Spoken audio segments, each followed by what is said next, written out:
Ahoy, this is Zdenka. I think seriously it's time to do another Q&A, which is right now.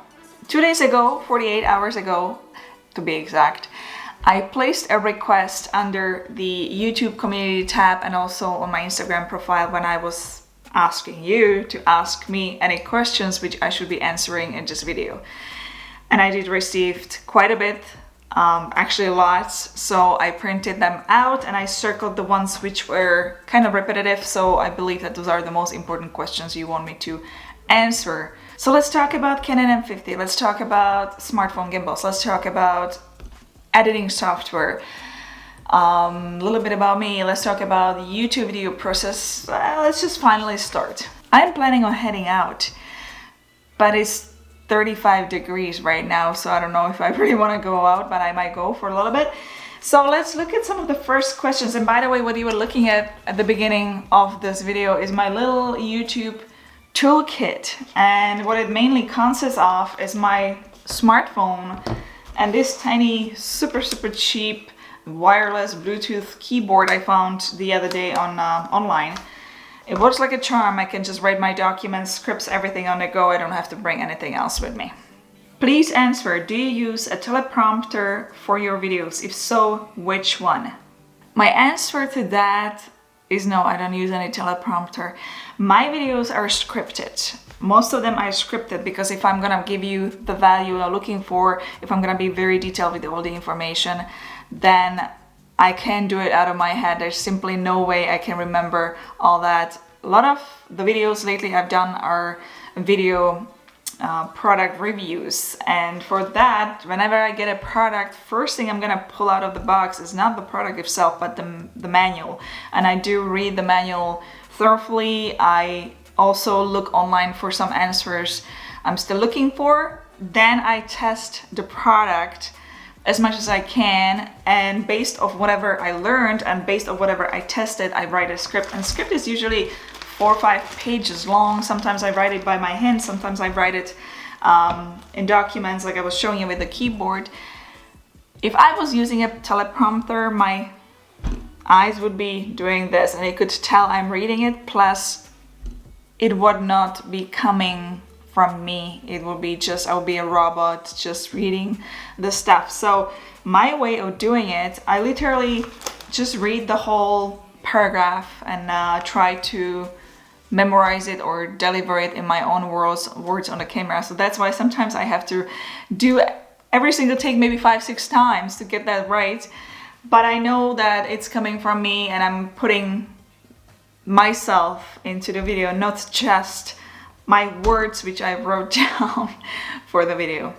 Another question, how do you film yourself? Do you have the assist of others to film? No, it's all one person production. It's all me. Whenever I'm filming myself, I'm just using a smartphone which I connect with the camera, so I see myself what I'm doing and then I adjust accordingly. But whatever you see, the pre-production, the filming, the editing, the marketing, all that, it's all one person for now. Next few questions I'm going to combine into one long answer, and then I promise we're gonna head out finally. So here are the questions. How did you get good ideas for videos before having people commenting what they were interested in? How do you get past writer's block? How do you start feeling comfortable on camera, and any tips for balancing scripting but not just reading it to the audience? How do you get your video ideas? Can't wait for the video. So how do you get your creativity flowing again when you get into a rut? It sometimes gets hard for me when there are so many distractions in life. When I started this channel, as I said before, I really had no clue what the channel will be all about. I started just talking about my past modeling experience. The videos were getting okay views, but not the views I was expecting. And then I bought my first smartphone gimbal, but I bought it for my personal use. I did not really buy it to do a review on it on YouTube. I happened to make a review on it and I realized that I got a lot of views on that video. So I knew that at that moment, that's probably gonna be the direction I should go to. plus my photography experience. That's pretty much what I can really talk about lots. So that's how I got on the direction. That's how I figure out my niche for my YouTube channel.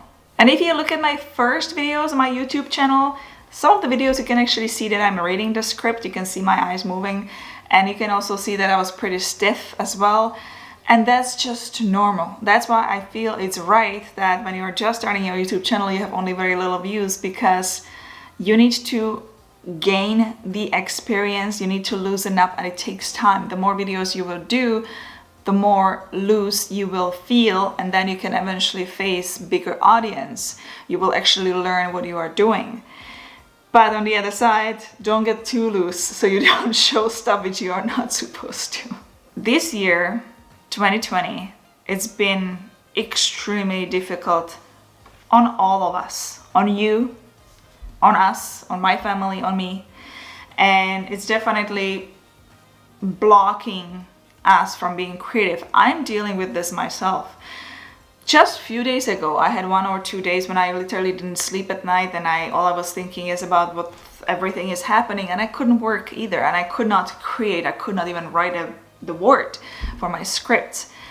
So the way I do it, literally at these times, is try as much not to turn on the news, not to watch the news. I purposely snooze people on Facebook, even my close friends. Not because I don't agree with whatever they are saying, but because whatever they are posting is unfortunately blocking me from my job and is blocking me from being creative, and that's something I don't need right now. I need to be here for the family, I need to be productive, I need to make money so we can eat. That's the reality of it. So staying away, trying to eliminate all the negativity around yourself, that's the key, and it works for me. That's the only way I can stay sane and I can really write and create those videos. I'm also a very active person right now, and the way I get my negativity out of my head is simply do something physical. I go for a run, 5 kilometers, come back. I'm in such a better mood. The stress is definitely gone, and it's a huge plus. Whenever I'm reading your comments, whenever I'm doing something around the house and I get an idea for the next video, I just grab a piece of paper and I write it down. I have a paper with list of topics, and I literally just grab the topics and I create the videos on the go. If I have more time, I create a little bit more difficult video. If I have less time, then I create very easy video. How do you kickstart your creativity before or during filming? Let's go. Let's get the answer.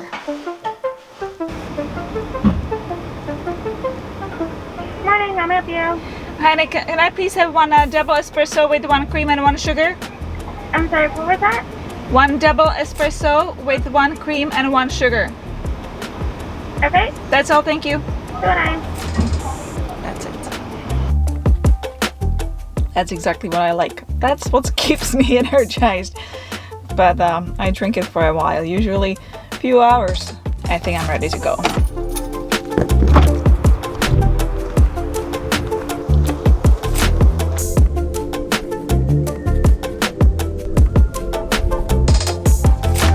If you recognize this place, I was filming here with the gimbal the other day, probably a few weeks ago. Just wanted to show you how the place looks like now. Fully grown, everything is green. Just the heat is unbearable, 35 degrees. Let's keep going.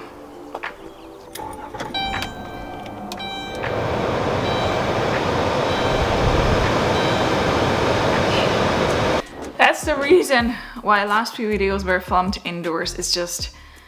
It's way too hot. 2 more weeks and the temperature should drop. It should be more comfortable. Then I'll be filming only outdoors. Another set of questions which can be answered all at once. This is a question you've probably answered in previous videos already. Which do you like to use mostly now and why? The Canon M6 Mark II or Canon M50? I still only have the M50. I know that is I know that is such a wide open question because it can vary so much on what you actually end up using for what kind of shoot, but please address it. Is this a fun topic for you? Another one, are you going to trade both of these in for the Canon EOS R5? I'm starting a YouTube channel and my main camera is M50. I'm planning to get M100 as my B cam. Is it good enough to match the colors of the M50? I want to film interviews. I just picked the Canon M50. I wanted to use two cameras, but wanted to know if I had to use two cameras of the same cameras, I would like to use a 90D for my second camera. What is a good camera to upgrade to after the Canon M50? Do you still think the Canon M50 is a good camera in 2020? Well, I spoke about Canon M50 and Canon M6 Mark II many times. If you are using cameras from the same brand, for example, like Canon, the picture should be pretty much the same. You should not be getting different color profiles, so you can totally use different cameras. You don't have to necessarily only use two Canon M50. If I'm filming with Canon M50 and Canon M6 Mark II, I know that most of you will not see the difference between those two cameras. The reason I went with those two cameras is because they're budget friendly. I didn't want anything expensive, and they are just perfect for YouTube. I don't actually need anything else. They serve the purpose. You can have any entry-level camera or decent camera which will do the job. All you have to do is just invest the money into good lens, and then the rest is up to you what you actually do with the camera. Sure, if I would be shooting weddings, if I would be still taking photos for clients and I would be doing heavy client work, then obviously I would have to buy something like that newly released Canon EOS R5 or 6. But for YouTube or just for street photography or just for fun stuff, I don't see a reason why I should be actually investing in such an expensive camera. So no, I'm not gonna be replacing those two and trading it with the Canon EOS R5. I'd rather keep those two cameras, get better lenses, and then if my channel grows to very large number of subscribers, then I'm gonna be expected to have much higher end gear, then I would probably replace it. But right now at this level, this is all I really need. I don't need anything else. I'd rather invest the money in a good laptop and probably a tablet. DJI Osmo 3 versus Moza Mini MX. Which one to buy? And I'm Android user, please help me. You have said in a video you have 7 gimbals. Which one is your go-to gimbal and why? If we buy, for example, Moza Mini S, can we use DJI app instead of Moza app? Also, what is the best apps to edit videos and photos and take videos? It is totally true that I have many gimbals here, and to be perfectly honest, I'm equally confused as you are. There are some gimbals which are giving me straight answer and I know already what I would be using with, but there are some gimbals which they seem to me way too similar to each other and I don't see much difference, just the brand and just maybe the pricing or the software. So my plan is to do a set of comparison videos starting very soon as the weather goes a little bit down. What I'm gonna be doing, instead of making one huge video which would be for sure an hour long, I'm gonna divide it into a few videos such as testing stabilization of all those gimbals and comparing them when it comes to how stable they are. Then the next video we should do probably all for iPhone, which is the best gimbals for iPhone. And then the next video we should do comparing the gimbals for Android, and then look at the app and other stuff. I think that's gonna be only the fair way to compare them all. When it comes to app, if you buy, for example, DJI gimbal, you can't use it with Moza app. Or if you buy Moza gimbal, you can't use it with DJI app. Each gimbal comes with their own software, and that's pretty much how it works. There is one more gimbal I want to talk about though. Most of you were wondering the same thing. I'm wondering the same thing. I have Canon M50, I have my smartphone, I have a sports action camera. It would be nice to have one gimbal for all instead of dragging with me gimbal for Canon M50, gimbal for smartphone, and gimbal for the sports action camera. Moza came out a few weeks ago with Moza Mini P. This is how it looks like.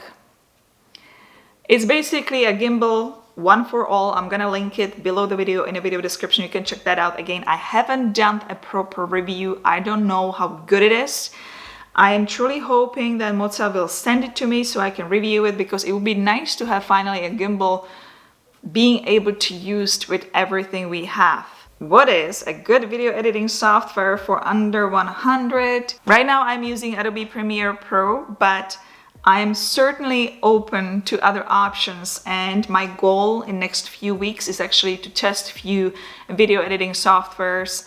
I'm also planning on trying out a few video editing apps on phone and tablet, and hopefully once I have clarity, then I'm gonna certainly make a video about that. And when is your next ice skating video? David, that was a question which really stood out of all of them, because I certainly miss figure skating. I haven't even opened up the skates. I don't want to even look at it, because that's how it is right now, because I can't train. And last time I skated was in March. So it's gonna be a very long break. If I get the chance to go back on ice, it's probably gonna be in September. So not skating for half a year, I know it's gonna set me back, and all the jumps and everything I had, I'm probably gonna lose. So it's gonna take me maybe a month, even longer, to go back on, because I didn't start skating as a kid. I started skating as an adult. I'm very happy I still had the chance to compete this year. Hopefully, like I said, once I get back on, and I'll get back to the way I was when I left it, then I can move on. My goals are definitely to do the axle and get one double, maybe Salco. It will be awesome. The channel I'm watching right now almost every single day is from Canadian national champion Roman Sadovsky. I'm gonna link his YouTube video below. He does this very cool vlog, and right now he's describing how he's training again with all what's going on, because those professionals, they can obviously go first back on ice. And to be honest, when I'm watching his videos, when I see how he's training his jumps, it's so weird, but I can actually feel what he's going through, and I can feel how he's landing. I'm kind of feeling what he's doing, even though he's doing quads. Yeah, I really miss it. But some action will be definitely coming up, because me and my husband, we are planning to do a fun vlog in a few weeks. Once the wind picks up a little bit, we're gonna go on lake and we do some windsurfing and test out a whole bunch of different action cameras, so that should be fun. That vlog should be a lot of fun. Well, thank you for sending all these questions. I hope that you found your answers you are looking for. If you have anything else to ask, please use the comment section below. Otherwise, you know what to do. Hit the thumbs up if you liked it, and subscribe to all future videos. And I'll see you, my friends, in the next video. Ciao, ahoy.